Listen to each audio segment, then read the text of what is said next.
Please stand for the Pledge of Allegiance, and Mr. Hoppengarten, could you please lead us? Pledge allegiance to the flag of the United States of America and to the republic for which it stands, one nation, under God, indivisible, with liberty and justice for all.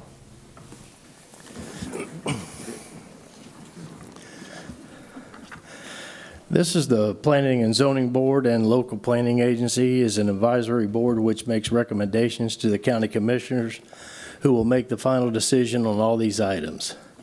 Items H5 and H6 have been withdrawn. Items H7 and H8 are LPA items. Items H1 through H4 and H7 on today's agenda will be heard by the County Commission on November 3rd. Item H8 will be heard by the Board of County Commissioners on October 25th and November 3rd. When a motion ends in any kind of a split vote, a roll call vote may be taken to ensure accuracy. As a reminder, each member who makes a motion or a second needs to turn their microphone on so that your voice is on the record. Speakers for the public comment on the agenda items will be given 5 minutes. At this time, is there any board member who has had any ex parte communication regarding any application? Please disclose so now. All right, seeing that, I need a motion for approval of the P&Z minutes from September 12th, 2022.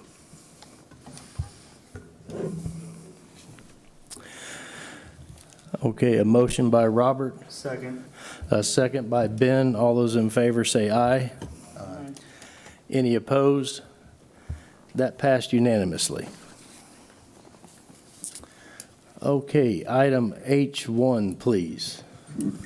Yes, item H1, Sunshine State Wildlife Conservation LLC requests a conditional use permit for land alteration and a general use zoning classification, application 22Z00040 on tax account number 3001207, located in District 5. Is the applicant here? Sir, if y'all could come up to the podium and state your name and address for the record.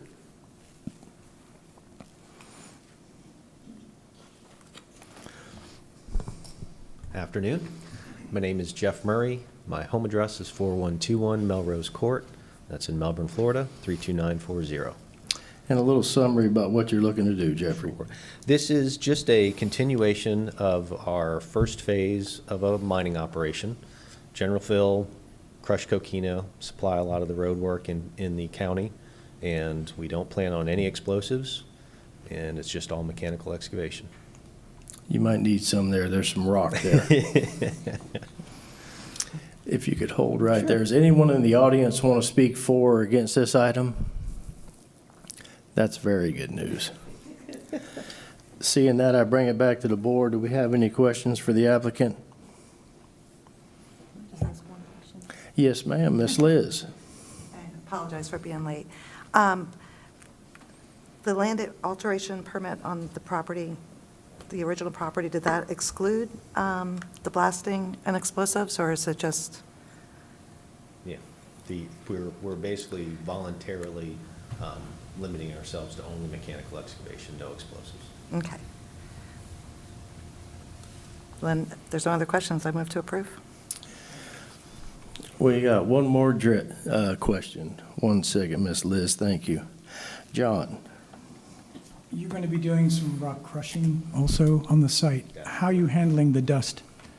We have we monitor the dust. We have water trucks that actually keep things wet, so there isn't any dust that's coming off. And this phase is actually further into our own property, so it's even further away from anybody else other than the first phase. So you don't have any scrubbers or precipitators or anything? No. So it's just open crushing? Correct. Okay. Now, are you west of Stravola? We are south and west of that location, yes. By Blue Goose. Yes, that's correct. Blue Goose is the operator. Sunshine State is the owner. So there's already what you're doing in the area. Yes, sir. We still have a motion by Liz. I need a second. I'm going to second for discussion, if you don't mind, Mr. Chair. Okay. My question is really to staff here. First, start with the applicant. When you crush up this rock, how are you going to be transporting this rock off the site? The on-road dump trucks will come in, they'll drive back into the site, they'll get loaded with a front-end loader, then they'll come out, they'll be weighed on the scale, make sure that everything's at the right weight, and then they'll head out onto the road. All right, and these trucks can weigh approximately 50,000 pounds, I'm going to take a guess and saying? Yeah, Maybe a right little around. more. Yeah, right around in there. All Yeah. right. So my question to staff, I know the city of Palm Bay has acquired some of these roads on Babcock Street in general. I imagine if you're going 95, you'll probably take Babcock to Heritage Parkway onto 95. So how are the impact fees assessed when it comes to a project such as this, being in the county and they're using a city road to do the business they have to do? Well, the impact fees would be paid as far as how our impact fee rates, we'll have to figure out what category that'll fit into, where they would be assessed the impact fees according to that, what the use is. Thank you. Just as a recommendation, I would like for the record, if you all could speak with the city of Palm Bay and perhaps get a, I don't know if it's going to be a fair share agreement or something like that so the impact fees can be shared with the city from this development, since they're going to be driving mainly on the city of Palm Bay roads. That's kind of, if that can happen. We can certainly put that in, make that part of your recommendation, that the applicant reach out to the city of Palm Bay to do that. There's no code requirement for that to say, hey, part of, our zoning code that requires that. But what I would tell you is that if that's a concern for this board, is put it part of your condition of approval to request that the applicant reach out to the city. If Liz, if it's okay with you, would you mind amending your motion? I'll withdraw my second, if you wouldn't mind amending your motion so the applicants can speak with the city of Palm Bay regarding the transportation impact fees that they may cause for the city. Would that be part of this application? I mean, would you? The impact fees would be done when the site plan is done. It wouldn't It's be. approved. Yeah. So we're not in site plan right now, we're just approving the conditional the use CUP. permit. Yeah, for him to move forward to present a site plan, and at that point, the impact fees and all of that will be taken care of at that point. So I don't know that I want to add it into a conditional use permit. All right, that's fine. I'll stick with my second. I'm not going to have a majority here, but just let the record show that I do have my concerns for the city of Palm Bay and the roads of the city of Palm Bay, which we just acquired from the county. I know there's still some county road down there on Brevard, but there's Heritage Parkway, which city of Palm Bay has, and a few other roads that this organization is going to be traveling on. So I do have my concerns there, and that's it. No further comment. Thank you. Can I interject real quick? So Mr. Murray already has, our code, the Land Alteration Code, requires you to check with Public Works to bond any of the county roads. We don't require it in our code for the cities, but he's already bonded through the existing CUP he has. So those operations, and correct me if I'm wrong, Jeff, but those operations are not going to change the frequency and the volume of the traffic that he currently has, which he's already bonded for. Is that correct? That's correct. Okay. I hope that helps. Very much so. Thank you. Okay, you're welcome. Okay, we have a motion by Liz, a second by Pete. All those in favor say aye. Aye. Any opposed? You're digging dirt. Item H2. Item H2, Lifestyle Home Builders Incorporated requests change of zoning classification from RU-1-7 to RU-1-11. Application is 22Z00044 on tax account number 2864390, located in District 5. Is the applicant here? Sir, if you could come up and state your name and address for the record. Hi, Jordan Luhn, 1104 South Shannon Ave, Indialantic, Florida, 32903.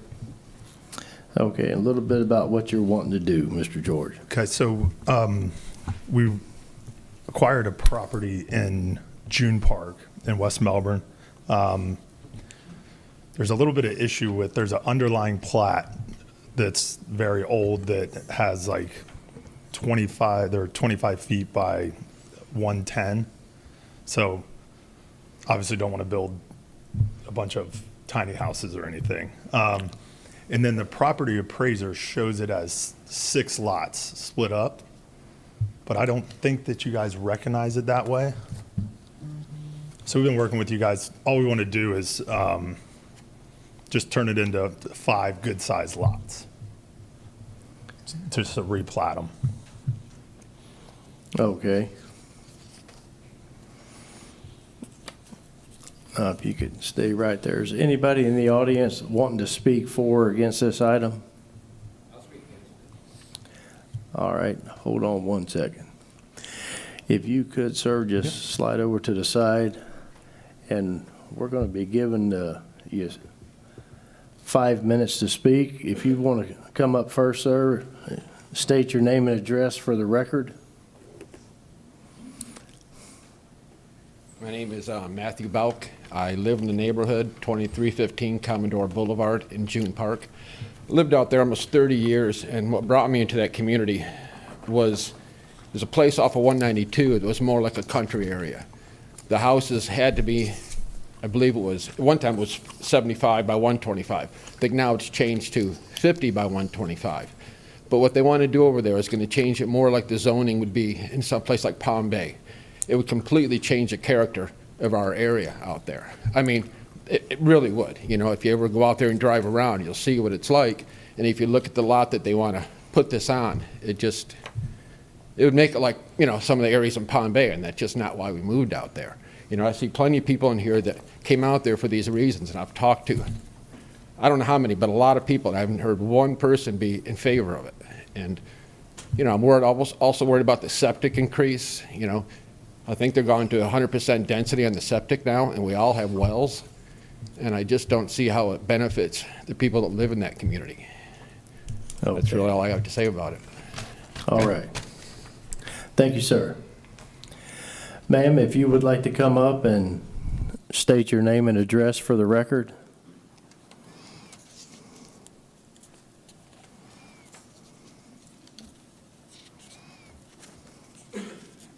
My name is Denise Roseman, and I live directly on the other side of the ditch of this piece of property. I've owned my property for 26 years. My address, 8450 Illinois Avenue. This piece of property is 1.76 acres. Most of us out there have, my property is 0.76. My property was, I believe, 23 trailer units is what they used to be out there. It might be more than that. Most of the places out there are 0.76 or 0.86 acres. And I agree with the gentleman here. It will completely change the dynamics of our area. We are all on septic and well. And we all had to build in a certain area where you're so many feet away from, you know, the septic, the ditch, the neighbor's well, all that kind of stuff. What they want to do, and from what I understand, is change it from, I believe, minimum 1,350 or 1,400 square feet down to 700 to 900 square feet. That's going to definitely change our dynamics in the area, and it will, again, put a burden on our septic and well system. And we all live there for a reason, being that we do like that country atmosphere. And I have a feeling that once you allow one little community to come in here, it's going to allow the door to be open for many other areas to happen in our region. We had somebody who lived off of Vermont many years ago. She had a good-sized piece of property. She wanted to put a mother-in-law suite there for her mother, and the board was completely opposed against it because it was like a tiny house, and it could lead to rental properties. So I'm just really concerned about the dynamics of the community, what it's going to do to my piece of property. I'm sure that they're going to build nice homes, but it's going to completely change everything, and it's going to allow, the other thing we're all concerned about is for deed restrictions and homeowners associations to come in there, when that's not why we all bought there all those years ago. You know the area well, you know the area is very eclectic, so it's the reason that we live there. And I understand for the county and for them, the best thing comes down to money. They get to build more homes, the county gets more impact fees and property taxes. But for our area, it's one of the last places in the county that's like it. So, Okay. thank you. All right, thank you. Anyone else in the audience would like to speak for or against this item? Sir, if you could come up and get next to the microphone, and if you'd state your name and address for the record. My name is David Mojica, and I live on Michigan Street, 2180 Michigan Street, Melbourne, Florida, 32904. Okay. I've been wanting to live in June Park since I was about 12, specifically because of the way that the neighborhood is structured. My lot is .85, and I moved there specifically because of the lot size. All of my neighbors I've gotten along with since I got there, and everybody's nice and spread apart. Everybody minds their own business.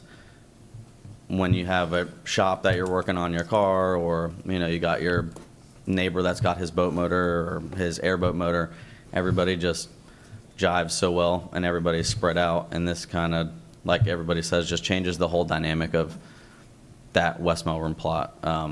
Between Minton, 192, and 95, that's like the triangle I've been dreaming to live on, for 15, 20 years. The other side of 95 is not too bad neither. Oh, man, I can't afford Brandywine.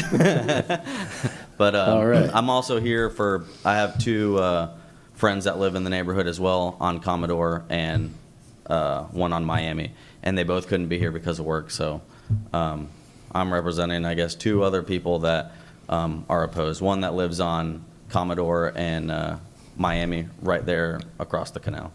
All right. Thank you, sir. Anybody else would like to speak for or against this item? Yes, sir. Come on up. If you could state your name and address for the record. My name's Clyde Orris. I live at 2420 Green Street in June Park, 32904. I just want to say that I agree with all these other people who spoke. This is why we live in June Park. It's just a different dynamic. The area is not full of people that want to live on zero lot lines. We like our space, our nature, and there's a lot of nature there that I know it doesn't matter, but there's used to be great horned owls that nested on that property. Other animals are there, and I'm sure they're just going to wipe out all the trees and change the dynamic to plant 2 little trees on each plot and be done with it. And actually, I noticed from the sign that they posted out there that this meeting was supposed to be October 17th, 2002. That was what was on the notice. So apparently they don't pay much attention to details. Oh, I was hoping maybe we get transported back 20 years, but that didn't happen. Might have been a typo error. So anyhow, I love living in June Park. I have over 2 acres out there, and the wildlife is nice. The neighbors are nice, and it's a great place to live. And I don't agree that building all these houses there is going to help the neighborhood in any way. Okay. Thank you. Thank you, sir. Anybody else would like to speak for or against this item? No, sir, I've already given you a shot. Sorry about that. Sir, applicant, if you could come back up to the microphone. Mr. Chair, over here. I think there's one more gentleman. Oh, I'm sorry, I didn't see you there. If you could state your name and address for the record. Good afternoon. My name is Michael Cole. I live at 2585 Warren Street in West Melbourne, in June Park. And I've lived there since 2012. It's a great place to live, raise my family. We did flood in Irma in 2018. Actually, I think it was 2017. And, we had gotten some water in the house, so flooding has always been a big concern to me there. Warren Street is not within the 500 feet of where these notices were sent, but I am just to the south of these areas. So all that water seems to really affect us. We have a big issue with the drainage. The Brevard County Roads and Bridges has a real hard time keeping up in June Park. I know it was platted a very long time ago, but the drainage is a real big issue. Aside from just having a hurricane or a storm, I'm concerned about flooding on my property in just a good rainstorm, and we get plenty of those. So I am opposed to this higher density homes being built on this property with 0 lot lines. I don't think the area can handle, more effect on the local drainage, as well as the increased traffic in our great little community that we have there. So I just want to state for the record that my wife and I are opposed to this. Okay. Thank you very much. Thank you, sir. Anybody else would like to speak for or against this item? Okay, sir, if you could come back up.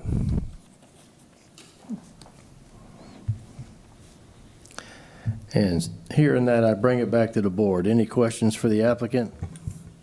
Mr. Chair, I have a question. Maybe this is directed towards staff.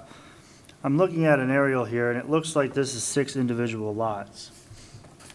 Are these not buildable lots now? And if it's 6 lots, and he's only wanting to build 5, wouldn't that be a less intense density? So this is part of the June plat subdivision, and you are correct, it is platted as 6 lots. However, part of that nonconformity, the applicant decided to rezone the property to RU111. RU111 allows for a larger lot, 7,500 square feet versus 5,500 square feet for RU1-7. It also allows for a larger house size.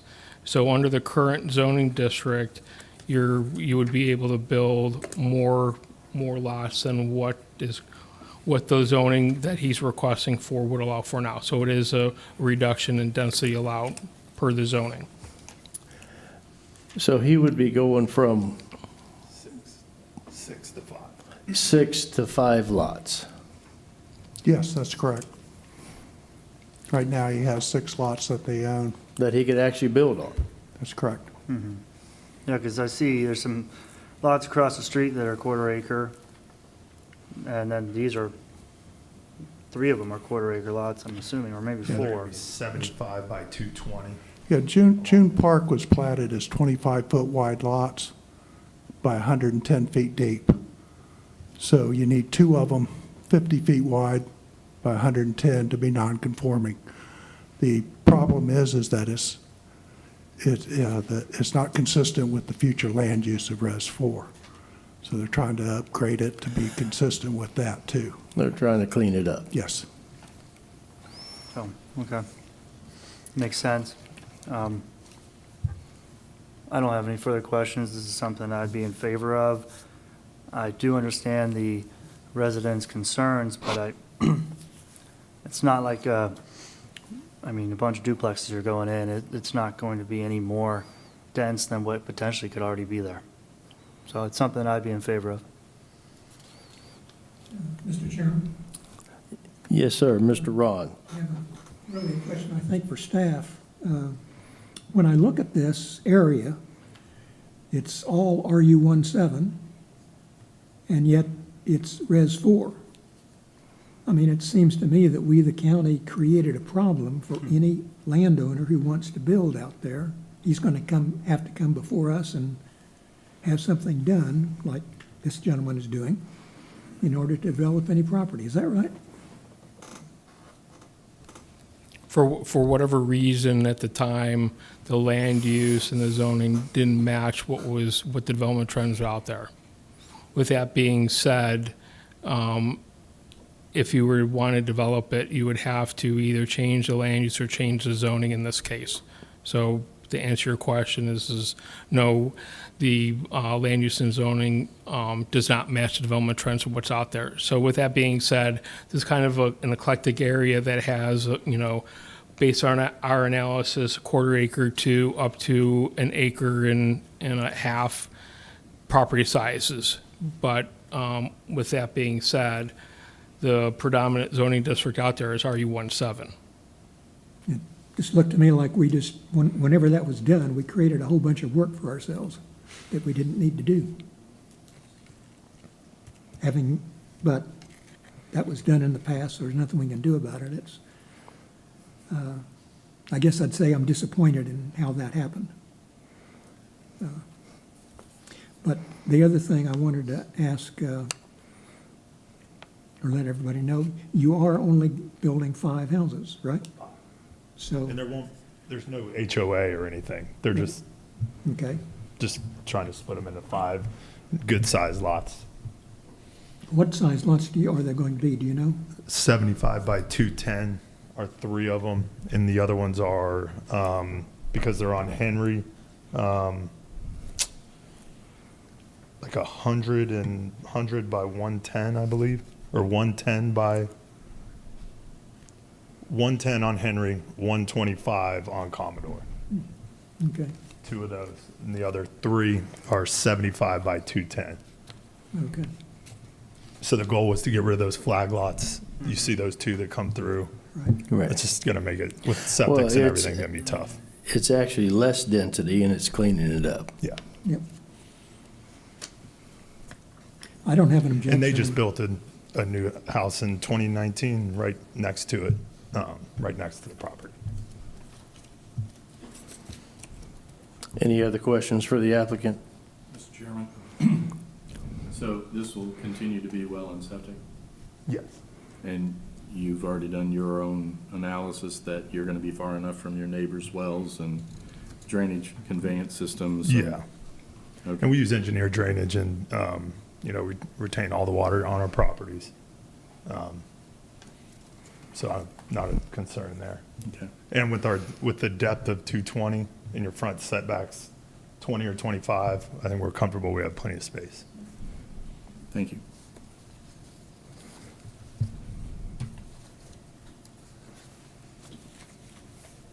Well, Mr. Chair, I will make a motion to approve. Second. Okay, a motion by Ben, a second by Ron. All those in favor say aye. Aye. Any opposed? That passed unanimously. Appreciate it. Okay, item H3.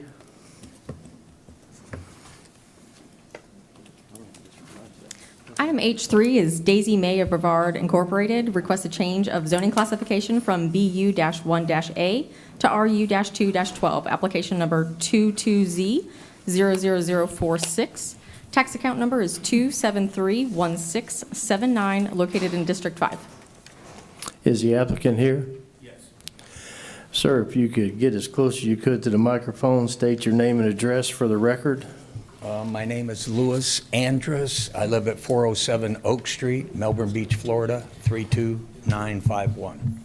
And a little bit about what you're wanting to do there. Well, I've owned that property for 22 years. And I've paid taxes and insurance on it for that long. It's always been a BU-1A since I bought it.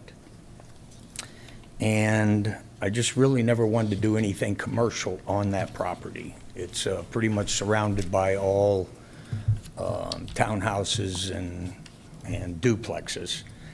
And as I looked at the property, I thought that would be the way to go with it, to change it from a BU-1A to a,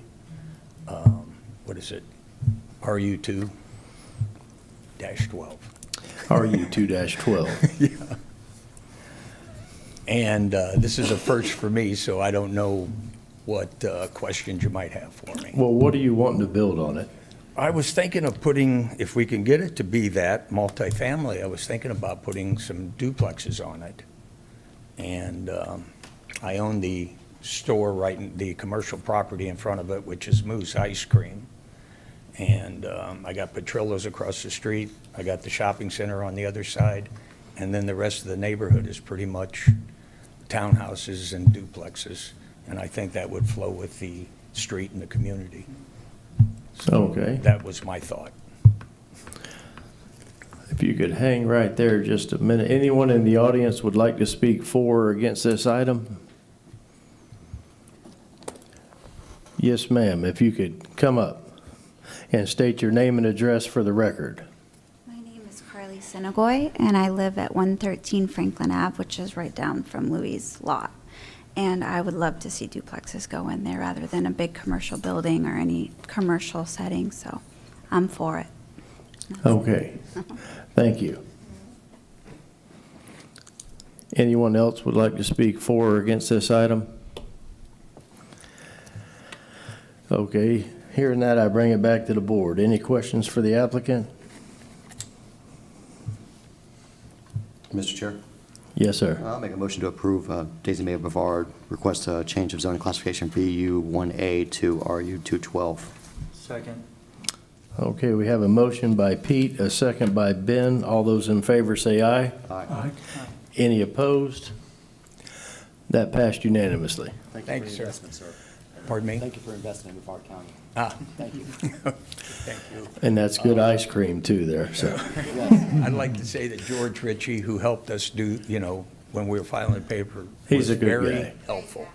Good guy. Extremely helpful. I know you guys catch a lot of help. He was good. Okay, item H4. Item H4 is John H. and Diana Beni. Request a change of zoning classification from RRMH-1 to AU. Application number 22Z00043, tax account number 2000678 in District 1. Is the applicant here? If you could state your name and address for the record, sir. Afternoon, ladies and gentlemen. My name is John H. Beni, 1763 Robin Hood Avenue, Titusville, Florida, 32796. And a little bit about what you're wanting to do there, Mr. John. We purchased 6 acres a couple years ago, and we have about 4.4 acres of uplands, 1.6 acres of wetlands, and we just want to be able to have a little bit of a pasture area for some donkeys, a couple goats, a greenhouse, and some chickens. I see on this application, we're not trying to do anything commercial. We're not going to impact the wetlands whatsoever. We live on a dead-end street. We live west of us is I-95.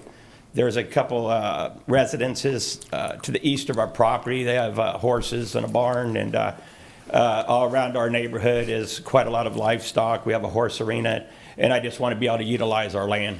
That's it. All right. With your permission. If you could stay right there, sir. Anyone in the audience would like to speak for or against this item? That's good news. Hearing that, I bring it back to the board because I know Liz has some questions for him. So I don't see any ag use surrounding this lot per se, or any ag It's everywhere. exemptions. Well, I mean, but agricultural pursuits, in other words, packaging plants. Yeah, the closest AU zone property is to the south of people's, Yeah. So I guess my only question is if it's truly going to be donkeys and chickens, and there's a zoning classification called agricultural light, which is a lower intensity, and it allows agricultural pursuits of a personal, non-commercial nature. And if it's not going to be a commercial venture, No. then asking you would an ag light classification that keeps it from becoming a commercial agricultural activity for your neighbors is what I'm No, looking at. that's fine with me. In 1970, it was zoned agriculture, so. Well, it looks like you had some changes over the years. So anyways, I would recommend approving, and with the applicant's approval, to change it to ag light versus the full-on ag. Absolutely. You okay with that? Absolutely. I have a question, Mr. Chairman. Yes, sir. Talking about having chickens, and I guess it's just a clarification. Say like you wanted to sell eggs, would he still be able to do that? Would that be?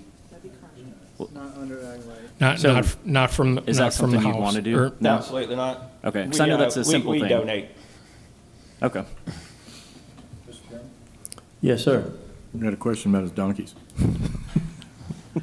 They're the best coyote watchdogs around. I didn't know if you, they beat me to the question. So you don't plan on raising donkeys for sale or anything like that? No, sir. Just a couple, and as you say, for rodent control, stuff like that. Yeah. So, it's virgin land, and to the north of us, there's a lot of wetlands all along 95. I think they dug it for 95 when they filled in 95, but then there's a nature preserve. So it's actually a very nice, awesome piece of property. It's a beautiful area. We don't want to interrupt any neighbors. We just want to have our own little farm so we can take care of ourselves. Understood. I just know that there's a market out there for donkeys. Yeah, they're all around up there as well. So. Thank you. Liz, would you like to put that into a motion? I'd make a motion to approve the ag light classification for this property. Second?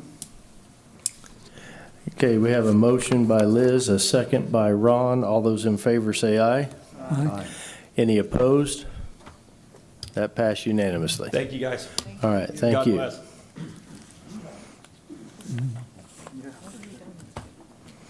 Okay, item H7.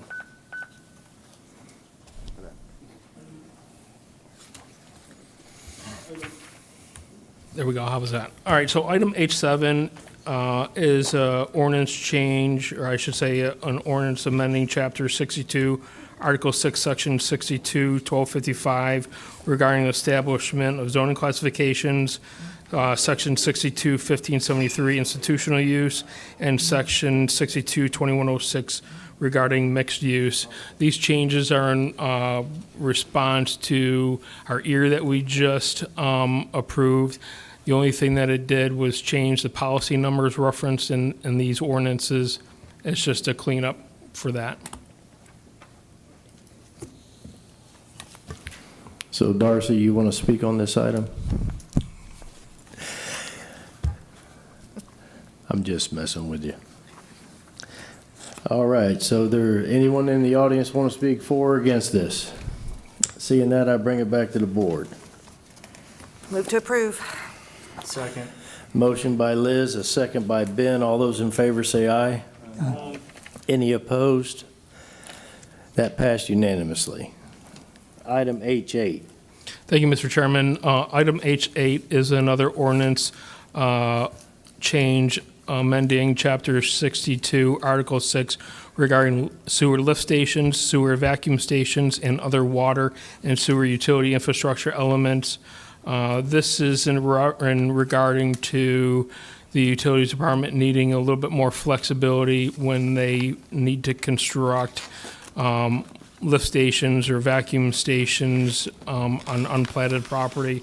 So I'll go through the changes real quick. So the first change is adding a definition to 621102 regarding the definitions. It's creating a new definition for sewer lift stations, the vacuum stations, and what constitutes sewer utility infrastructure elements.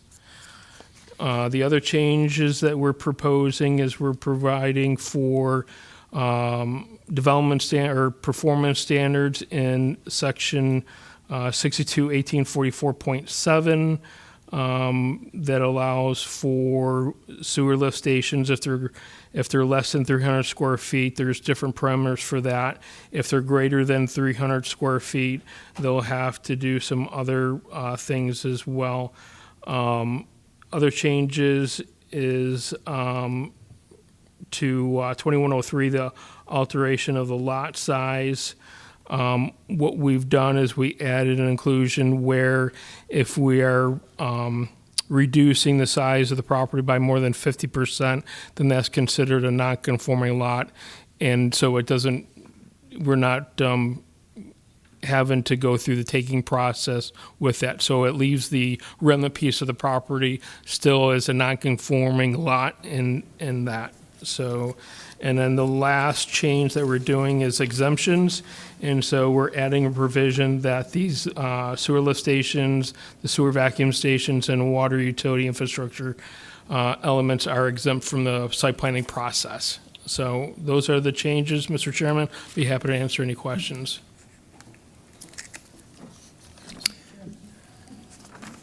Yes, sir. Mr. John. Okay, to staff. How many lift stations do we have in the county? A bunch. I'm sure we're lifting everything up and making it flow. How will this affect the existing lift stations? Probably not that much, because typically a lift station is less than 300 square feet, as well as a vacuum lift station. So I don't see that this having an effect on existing lift stations. As far as lot size, setbacks, things like that? I mean, most of these, I find that they're on the roads or next to the roadways. Correct. This is primarily for new ones, where it allows utilities a little bit more flexibility on the amount of property that they're required to acquire to put the lift stations, because lift stations is really a 10 by 10 piece of property. And so, and that's one of the reasons why we added Section C for the 50%, is that they're not buying more property than what they need. So could somebody with an existing site that has a lift station on it utilize more of the land because you're reducing the requirements? They could potentially, yes. Okay. That's interesting. There was another note I had. Where'd this come from? I know it was a consent decree in the commission, but who brought this up? What was it? Who made the request? The to do it? utilities department. And for what reason? To allow for greater flexibility on the size of the properties that they're buying for the lift stations and or the vacuum pump stations, specifically around the Newfoundland Harbor Boulevard. On Merritt Island? Correct. Where I've seen one of their lift stations there, yeah. Yeah, I know that project was kind of like the impetus for this. Mm-hmm. So where we have to go and retrofit an area that typically didn't have sewer infrastructure, now they have to go back in and retrofit those properties. Any cost to the homeowners in the area for that? I don't anticipate any.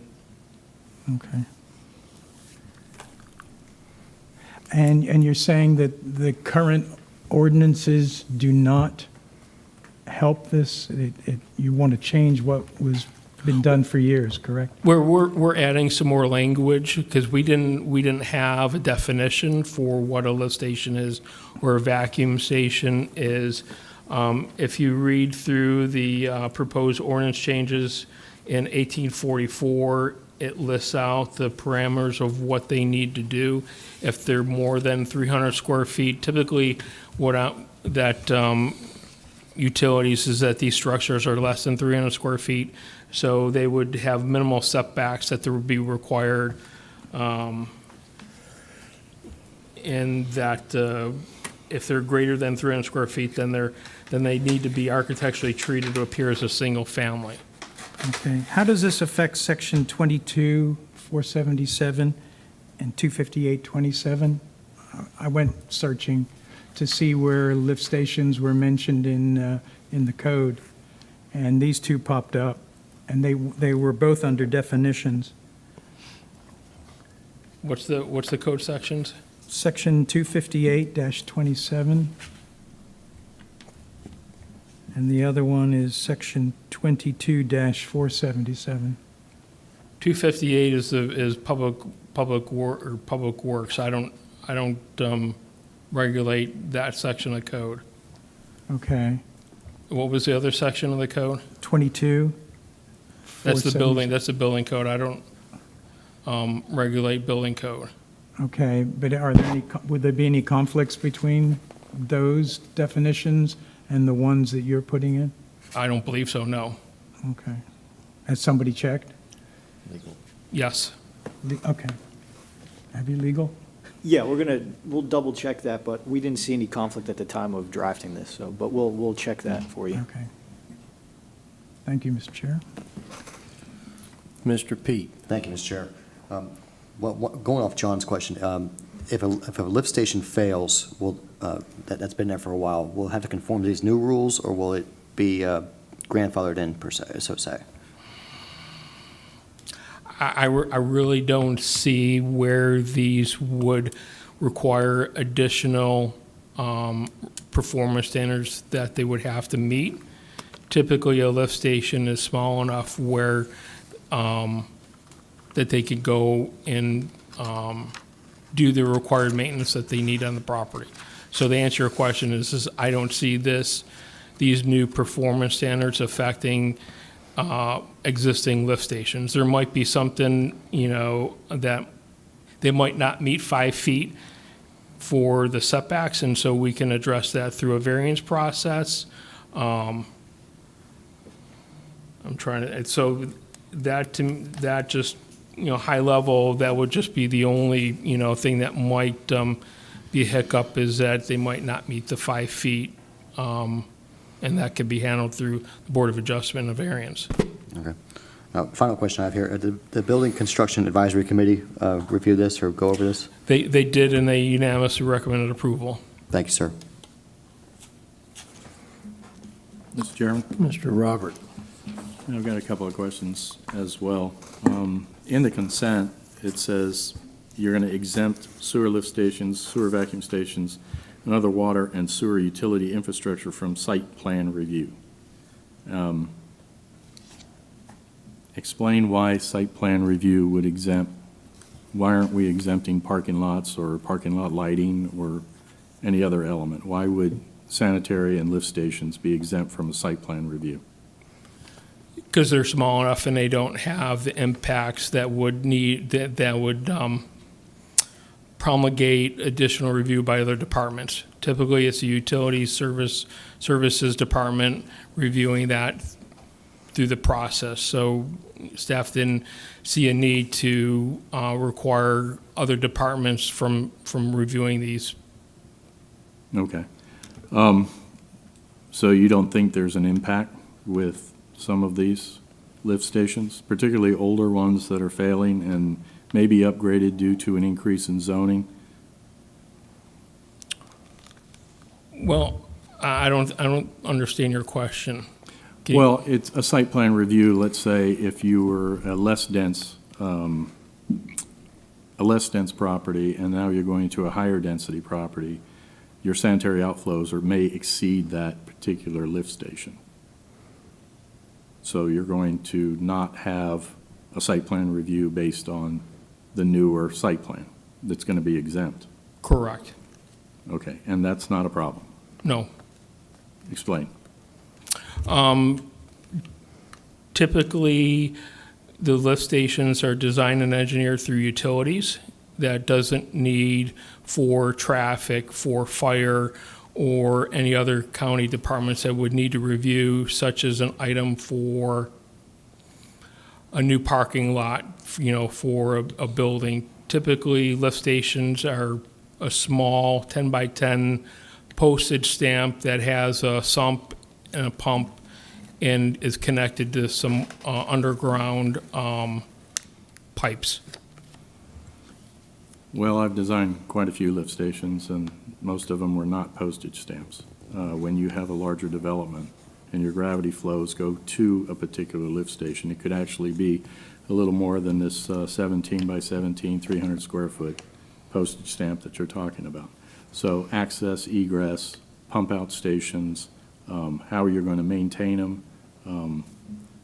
I have 19 pages in very small print on a tabloid size of pollution discharges and notices from the Florida Department of Environmental Protection just for Brevard County. It's a lot larger for everybody else. In red over here is all the ones that we're doing for lift stations. Sure, no. I think we have including a 7 million gallon discharge into the river. So those are lift station failures. So I really like the idea that we have site plan review and that everybody gets to look at it, not just the utility department, because currently site plan development is happening with this 19 pages worth of discharges. Sure, so just because we're exempting these structures from the site plan process doesn't mean that they're not required to get permits from DEP, St. John's, or any regulatory agencies. All it is doing is exempting them from the county review of other departments that wouldn't necessarily need to review those plans.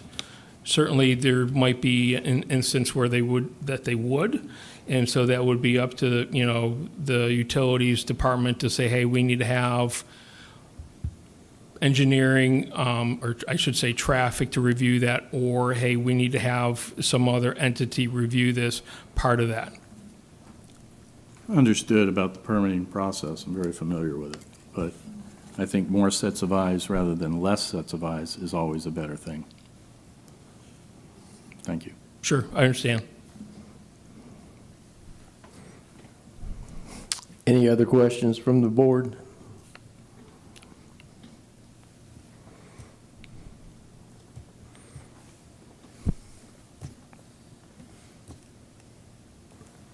I'll make a motion to approve. Got a motion by Liz, Second. a second by Ben. All those in favor say aye. Any opposed? Nay. Nay. So nay is Robert, John, and Pete.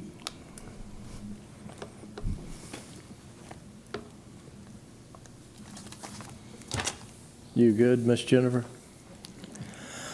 Okay, meeting adjourned. The opinions expressed by any member of the public during any period of public comment do not necessarily reflect the views or opinions of the Board of County Commissioners of Brevard County, Florida, Space Coast Government Television, or the program sponsor, and are solely those of the presenter. The Board of County Commissioners of Brevard County, Florida, Space Coast Government Television, and the program sponsor hereby expressly disclaim any and all responsibility or liability for any defamatory or slanderous statements expressed by any member of the public during any such period.